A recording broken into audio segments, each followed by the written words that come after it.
আকর্ষণ সঙ্গে চলার সাথে বৈজ্ঞানিক ও গবেষণা। তোমার যদি আদর্শ অনুচরণ না থাকে, গবেষণা করা তোমার পক্ষে একটা হেলথির কন্দুকি তারা আর কিছুই। তোমার অসংবদ্ধ জানা শৃঙ্খলিত হইয়া পূর্ব পরে তৈরি কোনো অর্থেই উপনীত হইতে পারে।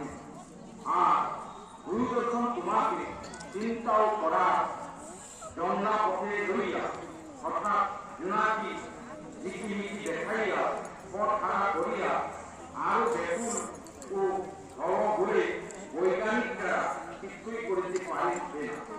দেখিও বাজাইয়া লইও, তাই যদি সত্য সত্যই গবেষণায় তোমার জীবনের উদ্দেশ্য হয়, তাহা হইলে এমনতর বিজ্ঞানকে অনুসরণ করিও, যাহার পারস্পর্য একটা অর্থ দর্শন লইয়া শাসককে